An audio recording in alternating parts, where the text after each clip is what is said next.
Thank you very much, Professor Garland. Our next speaker is Dr. Walter Nicgorski. He is professor in the program of liberal studies and professor of political science, I understand in the graduate program in political theory, at the University of Notre Dame. And his paper for us this morning is entitled Eloquence, Wisdom, and Power, the Case of Cicero. Dr. Nicgorski.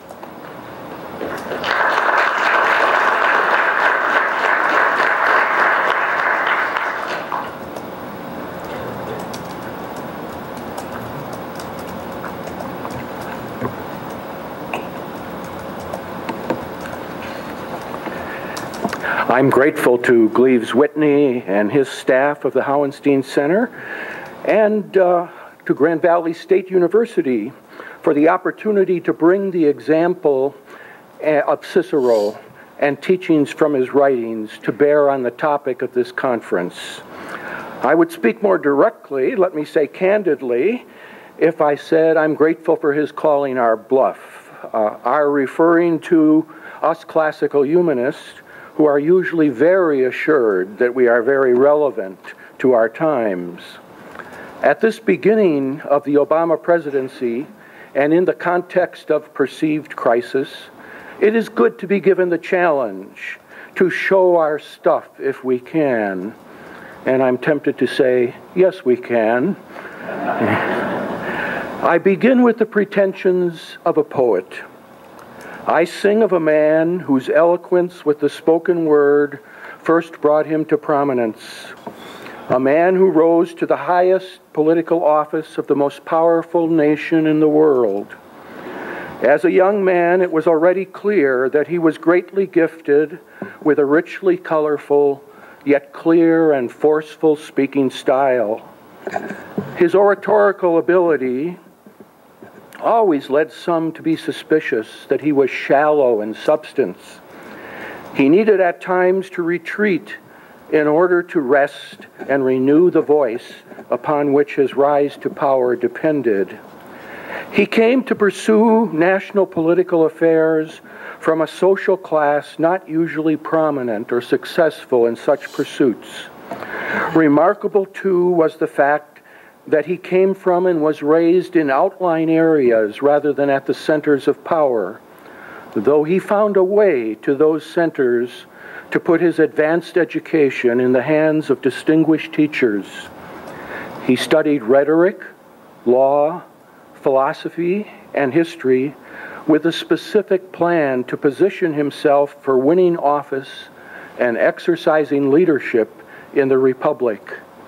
He held major offices at very young ages, and when he assumed the highest office, he found his time at the helm of the ship of state was consumed by a single divisive crisis, and it kept him, perhaps tragically, from pursuing well other goals he had for improving justice and the quality of life in the Republic. He seems to have very much wanted to unify the Republic and to proceed by persuasion rather than by the muscle of influence and the greater number of votes.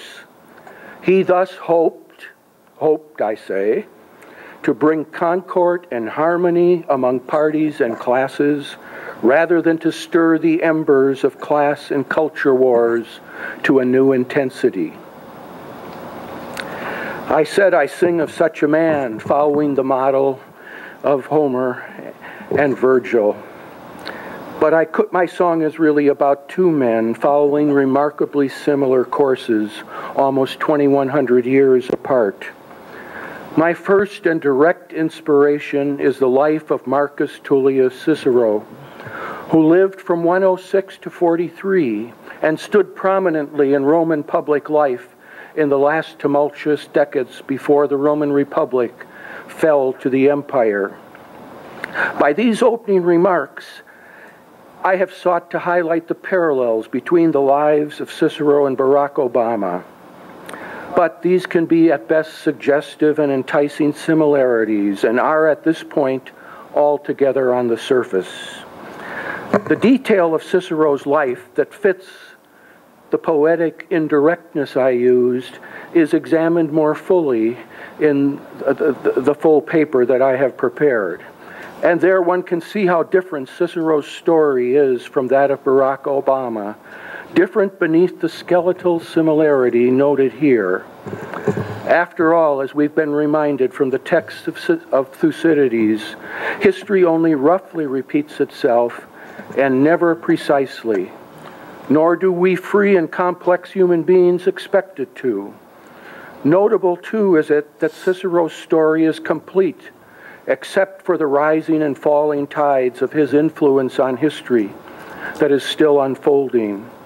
Obama's story, in every way, is still developing, and his life and notable achievements can only be assessed as the ancient Athenian lawgiver Solon said of the happiness of each human being at his journey's end. The fact, however, that Obama's story is now in motion before us and is incomplete brings with it the wonderful possibility that it represents a life and leadership still open to the lessons of history. However, I believe our concern in this conference ranges beyond a single man. We are interested in the many new potential leaders he has drawn into government in forming his administration, and the large numbers of young people, as those represented here today, stirred to a greater interest in public life by his eloquence and energy. All of these are seemingly on trajectories of personal development still less fixed and more open than those of the president. All of these, I trust, are more, including those who might be drawn to politics and leadership in opposition to the president, are very much in our view as we seek to bring forward the lessons of antiquity.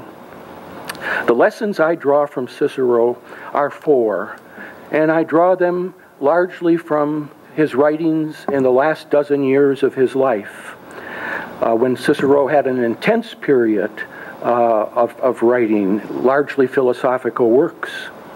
Cicero turned to such writing because the field of political action and the use of his persuasive powers as an orator were increasingly closed to him in those years after he left the top office of the Republic.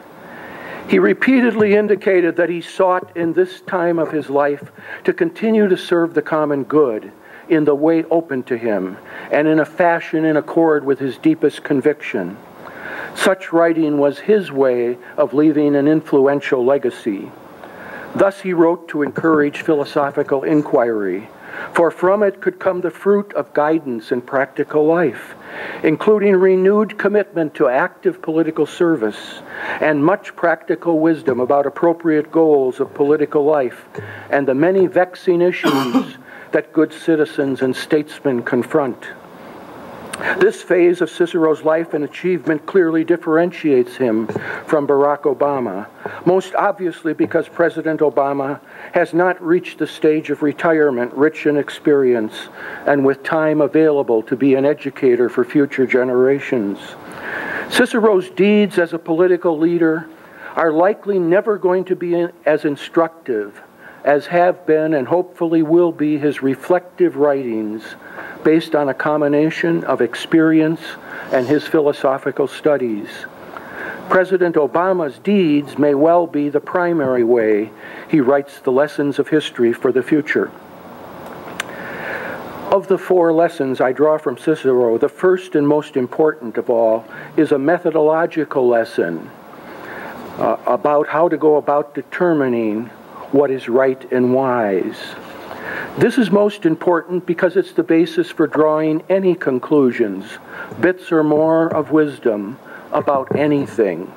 It undergirds, in a sense, what will be found in Cicero in the second through fourth points to follow.